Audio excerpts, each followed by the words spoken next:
40. Verse 27. Why sayest thou, Jacob, and speakest, O Israel, my way is hid from the Lord, and my judgment is passed over from my God. Hast thou not known, hast thou not heard that the everlasting God, the Lord, the creator of the ends of the earth, fainted not, neither is weary. There is no searching of his understanding. He with power to the faint, and to them that have no might he increaseth strength. Even the youth shall faint and be weary, and the young men shall utterly fall. But they that wait upon the Lord shall renew their strength. Amen. They shall mount up with wings as eagles. They shall run and not be weary, and they shall walk and not faint. Hallelujah. Ang condition lang daw, they that wait upon the Lord. Yan po yung ating tema, mga kapatid. They that wait upon the Lord. Hallelujah. Dakilang Panginoon, maraming salamat. Hallelujah. Purihin ka, sambahin ka, Panginoon.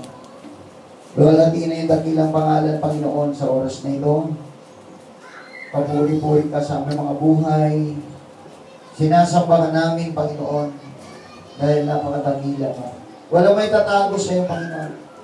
Ikaw ang everlasting God, the magnificent God, the Holy One of Israel. Maraming salamat sa hapong ito. Kahit na sobrang init, Panginoon, mas lalong umiinit ang aming pagpupuri at pagsamba sa iyo. Dahil alam namin, ito ang solusyon, ito ang kailangan, ito ang nais mo, Panginoon, sa aming mga buhay. Maraming pong salamat sa lahat ng bagay na yung ginagawa sa amin, Panginoon.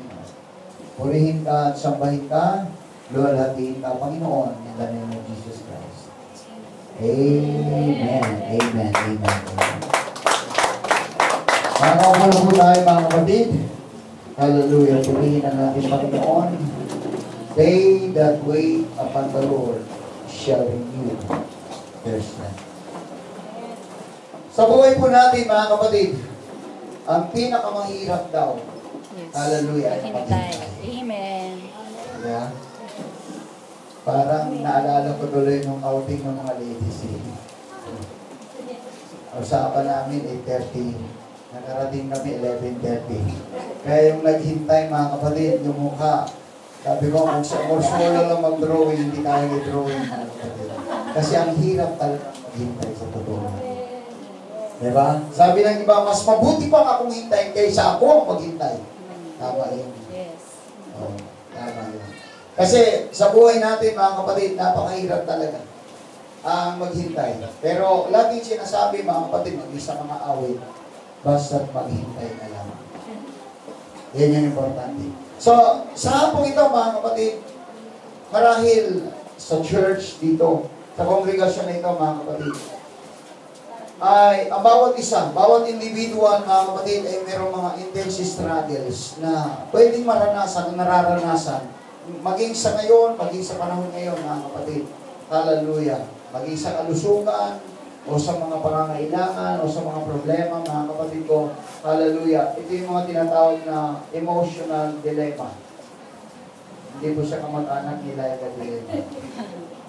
Emotional dilemma. Yun yung nagpapahirap kung minsan, mga kapatid, sa buhay ng tao. When it comes to spirituality, mga kapatid, hallelujah, isa rin ito. Kaya nga, minsan, marami ang lumalayo sa pananampalataya sa buhay ng Diyos, mga kapatid, hallelujah, dahil sa marami silang nais mapangyari sa kanilang buhay, pero hindi nila kayang maghintay.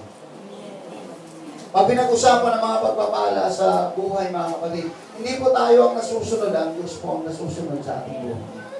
Pag pinag-usapan po, mga kapatid ko, hallelujah, ang kalakasan, sinabi rin po ng Panginoon, ang sino mo maghintay, lumalakas. Yes. Ha? Ibig sabihin, hindi maghintay, mga kapatid ko, hallelujah, nahintayin mo ang Panginoon, kundi, mga kapatid, sa paghintay natin, mayroon tayong mga kalakip na ginagawa natin sa ating mga buhay. Everybody say amen. Kung saan po daw tayo hantong, kung saan po daw tayo, mga kapatid ko, makakarating sa paghihintay po natin. Hallelujah. Ang madiskadis talo, ang mapagod talo. Amen. ang magsawa talo. Siguro may mga hinihintay ka napakatagal, mga kapatid ko. Hallelujah. Pero napakatagal rin, parang up to the point, magsawa ka na. Pero may plano ang Diyos. Mayroong gustong planuhin ng Panginoon. Siguro ay binigay, mga kapatid ko, hallelujah, last 5 years yung hinihingi mo, pero hindi ka pa handa, baka mabigla ka. Baka hindi mo kayang dalhin, mga kapatid ko. Ang nais ng Panginoon, siguro, mga kapatid, hallelujah, nabigo ka, last 5 years, baka magbigti ka. Dahil hindi mo kayang dalhin, mga kapatid. Kaya nga, may mga plano, your thoughts are not my thoughts, and your ways are not my ways. Hindi mo alam ang plano ng Diyos, mga kapatid ko, ito yung plano mo, pero hindi mo pala alam na mayroong pamasikip na plano ang Diyos sa buhay mo. Tingnan nyo, mga kapatid ko, dito sa ating binasa sa book of Isaiah, sa chapter 40, ito yung bayan ng Israel, mga kapatid. Humarap sila ng napakadaming mga difficulties o mga kahirapan sa kanilang mga buhay, mga kapatid. Ang sabi sa kanila ng Panginoon, maghintay lang kayo. Maghintay lang kayo. Pero ang sabi ng iba, mga kapatid ko, hindi na kaya maghintay. Pagod na kami sa kakahintay. Hallelujah. Kailangan na namin gumawa ng sarili naming hakbang. Yun yung isang problema, mga kapatid. Ito ang sinasabi ng Panginoon. Ito ang pinapagawa ng Panginoon. Pero kung minsan lumilihis tayo, mga kapatid, sa will ng Panginoon at gumagawa daw tayo ng sarili nating daan, mga kapatid ko, na siyang ikakaligaw po ng ating mga buhay. Amen. Huwag na pong ganon, mga kapatid. Huwag ganon. Sumunod lang daw tayo palagi, mga kapatid, sa ating mahal na Panginoon. Dahil naniniwala ko, hallelujah, ang plano ng Panginoon, hindi mo plano. Ang nais ng Panginoon, hindi mo nais, mga kapatid. Hallelujah. Kaya nga, ang mahalaga lang daw, sumunod lang daw tayo sa mga pinaplano ng Diyos sa buhay po natin, mga kapatid. Ito man ay matagal, hallelujah. Pero kung mayroong pag-asa at pinapaasa ka ng Panginoon, you have to wait. Maghintay ka talaga para maranasan mo at makamtan mo yung pagpapala, mga kapatid ko, ng Diyos na gusto niyang ibigay sa iyo at ipagamit sa iyo at ipahiram sa iyo, mga kapatid. Wala po, mga kapatid ko, naghihintay, hallelujah, na hindi po napapagod. Amen. Marami pong struggle.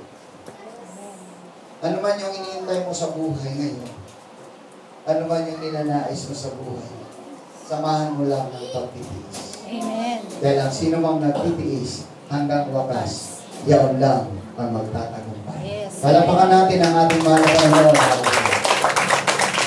Hallelujah. Kaya nga, mga kapatid, pagka humarap daw tayo sa mga ganitong senaryo sa ating buhay, isa lang ang nais ng Panginoon. Ano ang kailangan? Ang maghintay daw tayo na mayroong kumpiyansa sa Panginoon. Alam natin, mga kapatid, hallelujah. Alam natin yun, bakit kailangan may kumpiyansa tayo, mga kapatid ko? Kasi kung wala tayong kumpiyansa sa Diyos, mga kapatid ko, at magtiwala tayo sa ating mga sarili, may posibilidad na makalihis po tayo.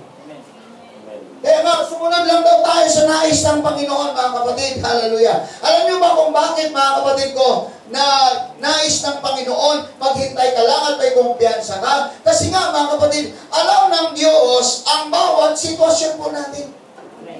God is fully aware of our situation. Maging sa panahon ngayon, maging sa mga oras na ito, ano man, mga kapatid ko, ang nasa iyo, alam ng Diyos lahat yan. Bawat sitwasyon po natin, ano mang kahirapan o ano mang katagumpayan, ano mang nagagawa mo sa buhay, alam lahat ng Diyos. Amen. Yan. Amen. Wala na pong naitatago sa Diyos. Yes. Sabi nga ni Lok, mga kapatid, kahit ang buhok mo bilang niya. Kaya mo natin bilangin ang buhok natin. Ako, medyo konti na lang itong buhok ko, pero hindi ko kaya bilangin. Hindi mo kaya bilangin. Pero ang Diyos bilang niya, mga kapatid. Yung pa kaya, mga kapatid ko, yung sitwasyon mo. Yung pa kaya yung needs mo. Yung pa kaya, mga kapatid ko, hallelujah. Kasi nga siyang kumukontrol. Ang importante, mga kapatid ko, siyang kumukontrol ng ating mga buhay. As a Christian, mga kapatid, pag iba ang kumukontrol sa'yo, hindi ka Christian. Kailangan siya kumokontrol sa buhay mo. Ang Diyos ang hayaan natin kumontrol, mga kapatid. Sabi ng verse 27, mayroon bang naitatago sa Panginoon? Wala siyang naitatago, mga kapatid. O walang naitatago sa Panginoon. Alam niya lahat, mga kapatid ko. Basahin mo man ang buong Biblia, mga kapatid. Ang Biblia nagtuturo, mga kapatid ko. Hallelujah. Na lahat alam niya. Pero hindi kanya sinusurprise. Gusto lang niya manabi ka. Gusto lang niya maramdaman mo na mayroong Diyos. Gusto lang ng Panginoon na maranasan mo. Hallelujah, na magtangi sa Diyos at lumapit sa Panginoon. Hallelujah. Kung naghintay ka man, so what kung naghintay ka? Ang Diyos ang nakakaalam doon. Ang mahalaga, naghintay ka sa anumang nais na mangyari sa buhay mo. Diyos ang bahala. Dahil alam niya kung anong pangangailangan mo. Amen. Amen po ba mga kapatid? Amen. Hallelujah.